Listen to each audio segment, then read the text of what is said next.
Hello and welcome back with me, Admiral. Joining me back on Star Trek Fleet Command as always. And today is the day that I finished the Battle Pass. Well, yesterday technically. But today's the day I finished the Battle Pass. I've done every level, as you can see.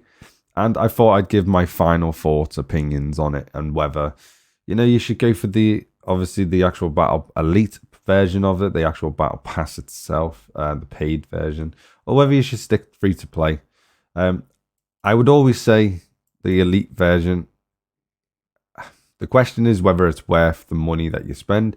If you find value in getting all of this extra resource, then yes, it's worth it. I wouldn't say it wasn't. It is very good. It's probably one of the better ways to get resources in the game, without question of a doubt.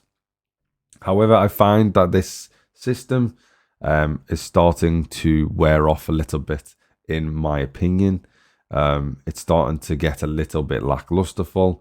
I understand the concept of it and I get it, and you just work towards it day by day. But it's getting a bit lacklusterful. There needs to be better rewards in it, in my opinion. They need to spruce it up, get rid of these jog crappy things in between. Really not needed. Get rid of all them levels. Go back to the original Battle Pass that they used to have back in the day, where they just had resources constantly in every tier. Upgrade the amount of G3 materials you're getting. In my opinion, they should be upgrading these. And it should go up to, say, G3 should be like, in my opinion, because we now go to level 60, when you get to like this stuff, like this reward should be like level 10, and then level 11 onwards should be then going into more G4 stuff, and then at the very top end should be G5. Obviously this is questionable depending on obviously who you talk to and what level they are in the game, because depending on what level they are in the game depends on how much rewards they get, I do believe. Don't quote me on that, but if you can confirm that in the comments down below, please let me know. Anyone who's over level 40, level 50, if there is anyone that watches, please confirm that you still get potentially G3. If you do get G4, then please do let me know. But I mean, even if they did, I still believe that top reward should be like level 10, and then just keeps building and keeps building and keeps building. And then you start transitioning around level 12, 13 into G4 materials, potentially.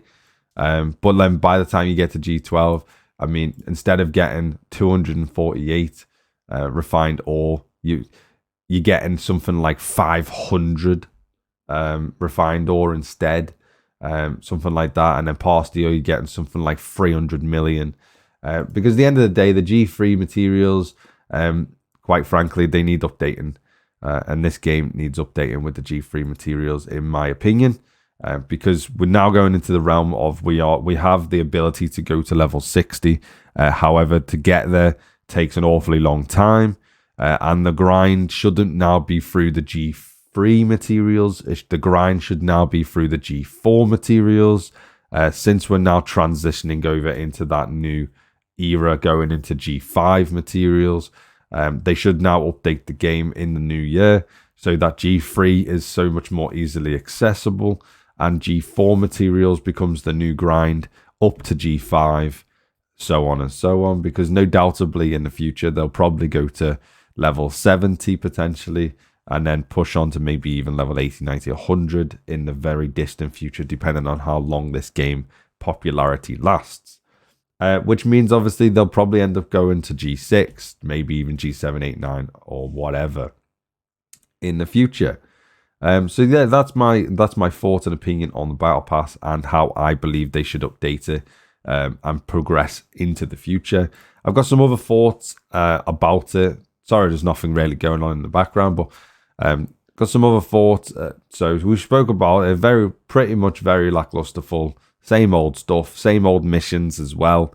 When it comes to doing, or events, should I say, not missions. I'll talk about the missions in a minute. The events themselves, it's just the same event on repeat.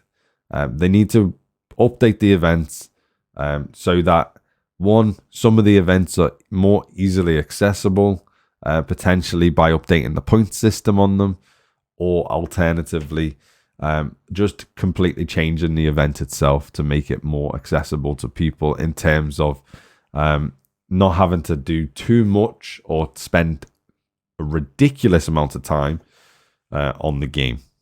I know that's what they want. They want people to spend more and more time on a game, but they need a sweet balance.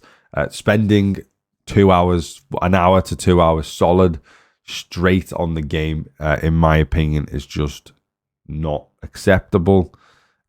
Maybe spending half an hour here and then another half an hour later on, or whatever, something like that. And then again, another half an hour later on again. Something on the lines of that. That, to me, is more acceptable because at least it breaks it up into like maybe 20 to 30 minute segments throughout the day.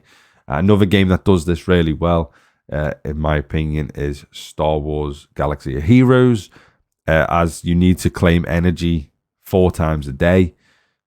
But you're never on it for more than, I would say, probably 20 minutes at a time when you claim the energy. And in some cases, all you do is go on, claim the energy, and then leave. So you're not even doing anything on the game. So literally all you're doing on it, claim the energy, no more than a couple of minutes, then you're off the game again. But the other times when you need to do like your dailies and whatever else, you're spending up to probably 20 minutes at a time per energy segment. And I think this game could learn a lot from that type of system. Go on, spend 20 minutes on the game, go off it, spend another 20 minutes later on in the day, another 20 minutes, and then another 20 minutes. Overall, you're probably going to get people that play even longer because they're spending more time in increments. So overall, they probably would get more people to play for longer on the game. In terms of the missions were very interesting. They're very good missions, as always. I do give my hats off to them. The missions were very, very good. If you did read them, then you should have got a lot of backstory into a lot of stuff. If you didn't, then it doesn't really matter too much. If you didn't want to read it, at the end of the day, it's just Star Trek lore and background. That's all they're trying to fill in on. Characters, can't really comment too much on the characters as I haven't unlocked them, and I don't know anyone that has unlocked them. If anyone has unlocked them, please let me know in the comments down below what your thoughts and opinions are on them. Ships, didn't add any new ships into this patch.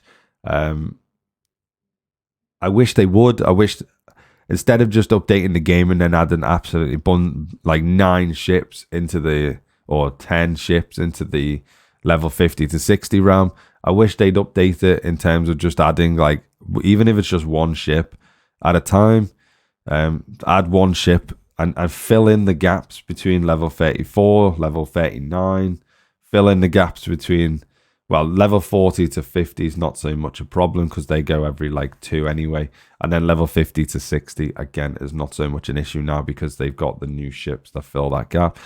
But there needs to be another ship. There needs to be more ships to fill in the gap between level 34 and 39.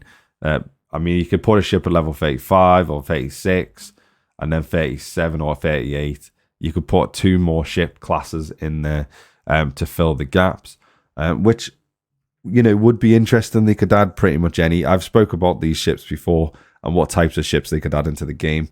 It would be very interesting.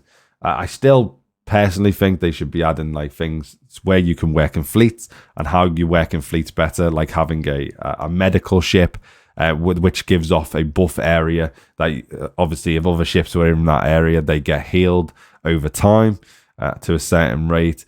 Maybe even having carrier type of ships where their damage that they deal is because of shuttlecraft or starfighters, as they would be, that leave but you can have them anyway because they just do a certain amount of damage, but obviously they would be ridiculously strong. But the downside is they're really slow. They don't have potentially much armor or something on the lines of that. Their maneuverability is low and their armor is it's very lacklusterful, so to say, but their damage is insanely high because of their fighter craft. something on the lines of that, just to add a bit more variety into the game. And then what else? I think we spoke about pretty much everything there.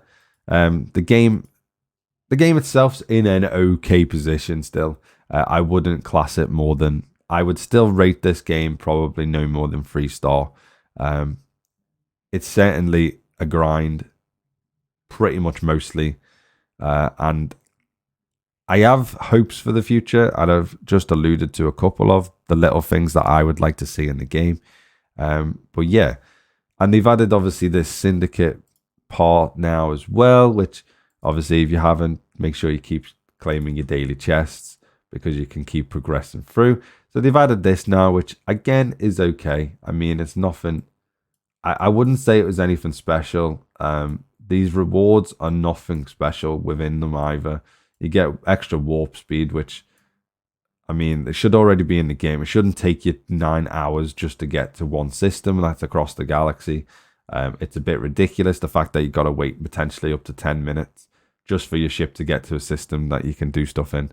But yeah, anyway, that's me rambling a little bit about this. Please let me know your thoughts and opinions down below of what you want to see in the new year and what you think about the battle pass that's just been, whether you've enjoyed it, whether you've thought it was a bit lackluster like myself, or whether you know, I am completely wrong and, you know, this is the best thing that's ever hit the game in the world.